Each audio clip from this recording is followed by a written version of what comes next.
जो दीपक पूजा के समय मनुष्य जलाता है उसका महत्व क्या है।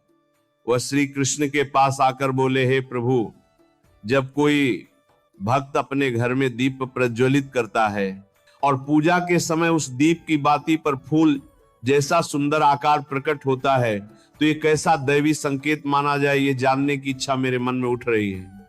हे भगवान, किस आकृति के फूल बनने से कौन सी शक्ति की कृपया प्राप्त हो रही है, ये कैसे पता चलेगा। भगवान श्री कृष्ण गरुड़ की ओर देखकर सौम्य मुस्कान के साथ बोले, हे गरुड़, मनुष्य के मार्गदर्शन हेतु, ये बहुत अच्छा सवाल है। दीपक कोई साधारण वस्तु नहीं है। दीपक वह दिव्य माध्यम है जिसके द्वारा भक्त का भाव, उसकी प्रार्थना और उसका समर्पण सीधे देवताओं तक पहुंचता है। दीपक की लौ में देवत्व का प्रकाश रहता है, अग्नि में पवित्रता रहती है और अग्नि में सत्य प्रकट होता है। जब कोई दीप भक्ति और शुद्ध भाव से जलाया जाए और उसकी बाती पर पुष्प के समान रूप बन जाए, तो समझना चाहिए कि यह साधारण संयोग नहीं, बल्कि एक सूक्ष्म संकेत है। दैवी शक्तियों का प्रकट होना है और उस स्थान पर शुभ ऊर्जा का उदय है। जहां दीपक सौम्य रूप से जले, वहां देवता प्रसन्न रहते हैं, पितृ संतुष्ट रहते हैं और वह घर पवित्रता से भर जाता है, क्योंकि अग्नि का शांत, उज्जवल और पुष्पाकार रूप ये बताता है कि वातावरण में कोई अशुभता नहीं, बल्कि दिव्यता स्थापित हो चुकी है। हे गरुड़, दीपक की बाती में फूल का आकार बनना यह दर्शाता है कि भक्त की प्रार्थना केवल सुनी ही नहीं गई, बल्कि स्वीकार भी हो रही है। भक्ति की तरंगे भगवान तक पहुंची हैं और अब उसके जीवन में शुभता के द्वार खुलने वाले हैं। यह संकेत यह भी बताता है कि घर में सकारात्मक ऊर्जा का प्रवाह बढ़ रहा है, घर के कोने कोने में दैवी आशीष फैल रही है और आने वाला समय उस पर परिवार के लिए सुख, शांति और समृद्धि लेकर आएगा। दीपक के माध्यम से देवता यह संकेत देते हैं कि तुम्हारा मार्ग अब उज्जवल होने वाला है, बाधाएं हट रही है और सफलता का मार्ग स्पष्ट हो रहा है। भगवान आगे कहते हैं, हे गरुड़, जहां दीपक की लौ पुष्पाकार दिखाई दे, वहां परिवार के पितृ भी प्रसन्न रहते हैं, क्योंकि अग्नि उन्हें संतुष्टि प्रदान करती है और जब पितृ संतुष्ट होते हैं तब परिवार में उन्नति, आयु, आरोग्य और सौभाग्य के योग बढ़ जाते हैं। हे गरुड़, दीपक पर बनने वाला यह पुष्प केवल दीप का रूप नहीं, बल्कि यह देवताओं का आशीर्वाद है। यह दर्शाता है कि गृहस्थ की मनोकामनाएं पूर्ण होने की दिशा में हैं, उसकी बाधाएं स्वयं देव शक्ति द्वारा दूर की जा रही हैं और उसका जीवन अब प्रकाश की ओर अग्रसर है। गरुड़, यह भी जान लो कि जब दीपक की लौ पवित्र रूप धारण करती है तो घर की नकारात्मक शक्तियां नष्ट होती हैं, रोग, क्लेश, विवाद और मानसिक अशांति दूर होने लगती है और उस स्थान पर देवी देवताओं की कृपा स्थायी रूप से बसने लगती है। भगवान अंत में कहते हैं, हे गरुड़, इसलिए जब भी दीपक की बाती पर फूल जैसा आकार बने तब भय नहीं, उलझन नहीं, बल्कि कृतज्ञता रखनी चाहिए, क्योंकि यह संकेत है कि भक्त का भाव देवताओं तक पहुंच चुका है। ये समझ लेना चाहिए कि अब उस घर में शुभता का प्रारंभ हो चुका है और यह पुष्प दिव्य संसार की ओर से दिया गया आशीर्वाद है। अतः हे गरुड़, दीपक का यह शुभ संकेत भक्त के जीवन में नए अध्याय, नई रोशनी और नई सफलता का प्रारंभ है। जो इसे समझ लेता है वह जान ले कि उसकी मनोकामना फलित होने के मार्ग पर है। गरुड़ जी श्री कृष्ण के चरणों में नतमस्तक होकर बोले, हे सर्वेश्वर, हे जगतनाथ श्री कृष्ण, मन में एक जिज्ञासा बार बार उठ रही है। जब भक्त अपने घर में दीप प्रज्वलित करते हैं और पूजा के समय उस दीप की बाती पर फूल ऐसा कोई आकार बनता है, तो ये कौन सा दैवी संकेत होता है। और हे प्रभु, यदि वह रूप किसी विशिष्ट पुष्प जैसा हो तो क्या वह किसी विशेष देवता की कृपा का प्रतीक होता है? यदि हाँ, तो कौन सा फूल किस देवता के संदेश का स्वरूप है? प्रभु, मेरे अज्ञान का निवारण कीजिए।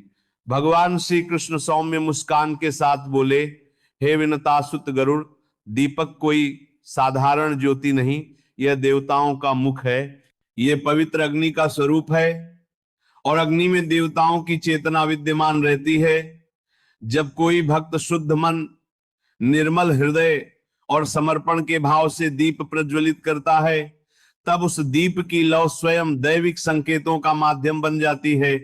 हे गरुड़, दीपक की बाती में जो भी आकृति बनती है वह केवल तेल, घी या तंतु का खेल नहीं, बल्कि अदृश्य सूक्ष्म शक्तियों का संदेश होता है। और जब बाती पर पुष्प का आकार प्रकट होता है, तब वह किसी देवता की प्रसन्नता का द्योतक बन जाता है। यदि दीपक की बाती पर कमल की आकृति बने, पंखुड़ियां फैलती प्रतीत हो या लौ में कमल जैसा सौम्य विस्तृत रूप हो, तो समझना चाहिए कि महालक्ष्मी प्रसन्न है। यह संकेत है कि घर में धन, ऐश्वर्य, सौभाग्य और शुभता का प्रवाह बढ़ रहा है और रुके हुए कार्य चलने लगेंगे। यदि बाती के शीर्ष पर चमेली या छोटी कोमल कली जैसा आकार बने, तो यह श्री कृष्ण या श्री विष्णु की कृपा का संकेत है। इसका अर्थ है कि घर में शांति बढ़ रही है, भक्ति गहरी हो रही है और मनोकामना धीरे धीरे पूर्ण होने की राह पर है। यदि बाती पर गुलाब जैसा गोल, भरा भरा परतदार रूप बने, तो यह देवी दुर्गा और शक्ति स्वरूपा का संकेत है। इससे घर से बाधाएं हट रही हैं, नकारात्मक शक्तियां दूर हो रही हैं और साहस तथा रक्षा छाया बढ़ रही है। यदि लौ का आकार नुकीला, तीक्ष्ण या धतूरे जैसा हो, तो समझना कि महादेव प्रसन्न है। इससे शत्रु बाधाएं समाप्त होती हैं, रोग और भय दूर होते हैं और घर परिवार पर शिव की रक्षा बनी रहती है। यदि लौ बहुत शांत हो और बाती पर छोटा कोमल तुलसी पुष्प जैसा आकार बने, तो यह नारायण और विशेष रूप से बाल गोपाल की कृपा का संकेत है। इससे घर पवित्र होता है, मन निर्मल होता है और भक्त की प्रार्थना सीधे मेरे चरणों तक पहुंचती है। यदि लौ का आकार गोल, उज्जवल और फैलता हुआ हो जैसे सूर्य का तेज, तो यह सूर्य देव और देवताओं की सामूहिक कृपा का संकेत है। इससे प्रगति, यश, नाम और तेज बढ़ने वाला होता है। यदि लौ में मोगरे जैसा कोमल रूप दिखे और तो ये लक्ष्मी और श्री कृष्ण की संयुक्त कृपा का संकेत है। इससे घर में प्रेम, मधुर संबंध और सौभाग्य बढ़ता है। त्रिशूल की आकृति महादेव की कृपा का बहुत बड़ा संकेत है। श्री कृष्ण अंत में बोले, हे गरुड़, दीपक की लौ कभी असत संकेत नहीं देती, वह सत्य से जुड़ी है, दैविक ऊर्जा का दर्पण है। जब भी दीपक की बाती पर कोई शुभ फूल का आकार बने, समझ लेना चाहिए कि देवता प्रसन्न है, पूजा स्वीकार हुई है और घर में शुभता का आगमन हो रहा है। ऐसे समय भय नहीं बल्कि कृतज्ञता रखनी चाहिए, क्योंकि वह पुष्प केवल बाती पर बना रूप नहीं बल्कि दैवी संदेश का प्रकाश है। और इसलिए भक्तजनों, ध्यान रखिए, दिया कोई साधारण वस्तु नहीं है, ये हमारे अंतःकरण का दीप है। इसकी बाती में बनने वाला प्रत्येक चिन्ह केवल एक संकेत नहीं, हमारे जीवन की दिशा बताने वाला दिव्य संदेश है। अतः कभी भी इन संकेतों को हल्के में मत लीजिए, श्रद्धा से देखिए, मनन कीजिए और जो भी शुभ संकेत मिले ग्रहण कर लीजिए, क्योंकि जब श्री कृष्ण स्वयं संकेत देते हैं तब समझ लेना चाहिए कि भक्त का हाथ पकड़कर मार्गदर्शन करने का समय आ गया है। इसलिए निरंतर भक्ति में जुड़े रहिए, मन को निर्मल रखिए और घर के दीप में प्रकट होने वाले हर रूप को श्री कृष्ण का आशीर्वाद मानकर स्वीकार कीजिए। यही गरुड़ पुराण का सार है।